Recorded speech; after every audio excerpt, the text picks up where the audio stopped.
Mến chào quý vị và các bạn đang quay trở lại với kênh của chúng tôi.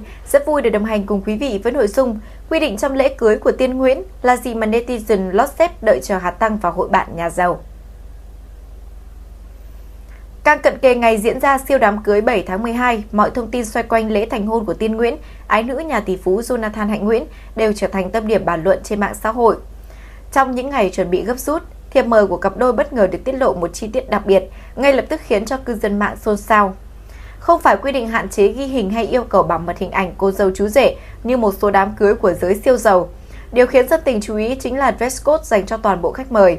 Theo đó, tất cả đều phải diện trang phục dạ hội trang trọng. Nữ thì mặc đầm dài hoặc váy dạ hội, nam diện vest kèm cà vạt hoặc nơ. Quy định này được đánh giá là khá hiếm gặp ở các đám cưới thông thường tại Việt Nam. Đa phần các cặp đôi có xu hướng khuyến khích khách mời ăn mặc thanh lịch, thế nhưng vẫn thoải mái để tránh được sự quá tay có thể làm lu mờ nhân vật chính. Tuy nhiên với Tiên Nguyễn, một người vốn được mệnh danh là fashionista của giới Wicked Việt, yêu cầu này dường như là điều hoàn toàn phù hợp với phong cách cá nhân. Tiên Nguyễn vốn nổi tiếng với khả năng biến mọi sự kiện mà cô góp mặt thành một sân khấu thời trang thu nhỏ, và lần này cô dâu cũng không ngần ngại để chính các khách mời giúp tạo nên bầu không khí sang trọng cho ngày trọng đại. Chính sự mở cửa về thời trang này lại khiến cho cư dân mạng hào hứng hơn bao giờ hết. Dàn khách mời của ái nữ tập đoàn IPPG từ lâu đã được đồn đoán toàn là những gương mặt đình đám trong giới giải trí, thời trang và cả kinh doanh.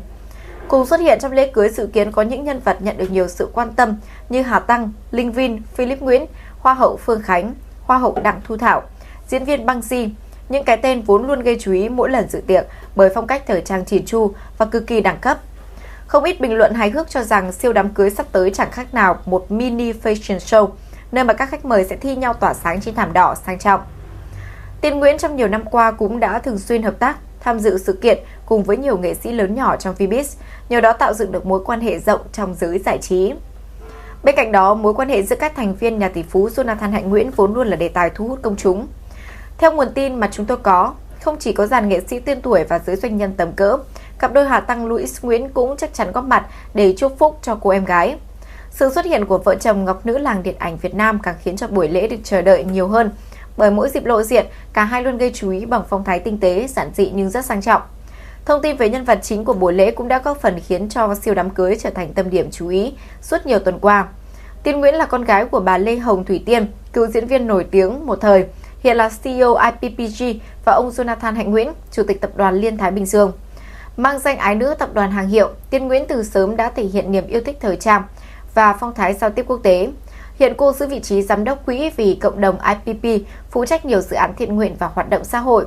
Trên mạng xã hội, cô sở hữu gần 300.000 người theo dõi, thường xuất hiện trong các sự kiện thời trang quốc tế, đồng thời duy trì hình ảnh chỉn chu hiện đại. Chú rể Justin Cohen cũng được cư dân mạng quan tâm không kém. Anh là người Dubai, có nền tảng học vấn vững chắc và sự nghiệp gây ấn tượng. Justin Cohen tốt nghiệp British Columbia Institute of Technology (BCIT) và Vancouver Film School (VFS). Trong quá trình học tập, anh từng đảm nhiệm vai trò webmaster, dẫn dắt đội ngũ thiết kế và lập trình viên tại VFS. Sau đó anh làm thiết kế tại một công ty quảng cáo ở Canada, tham gia xây dựng các giải pháp web cao cấp cho nhiều thương hiệu toàn cầu. Năm 2007, anh cùng với doanh nhân Vũ Ly Việt, chồng của diễn viên Katie Uyên, sáng lập một công ty quảng cáo và sản xuất nội dung số. Những năm gần đây, Justin Cohen chủ yếu sinh sống và làm việc tại Việt Nam, nơi anh phát triển hoạt động kinh doanh và gắn bó cùng với gia đình vợ tương lai. Với sự kết hợp giữa phong cách cá nhân đậm dấu ấn thời trang của cô dâu, bối cảnh sang trọng cùng với dàn khách mời được dự đoán là toàn những gương mặt quyền lực và có sức ảnh hưởng, siêu đám cưới ngày 7 tháng 12 được nhận định sẽ là một trong những sự kiện được quan tâm bậc nhất dịp cuối năm nay. Vừa rồi là những thông tin mới nhất được cập nhật trên kênh của chúng tôi. Cảm ơn quý vị đã quan tâm theo dõi. Xin chào và hẹn gặp lại.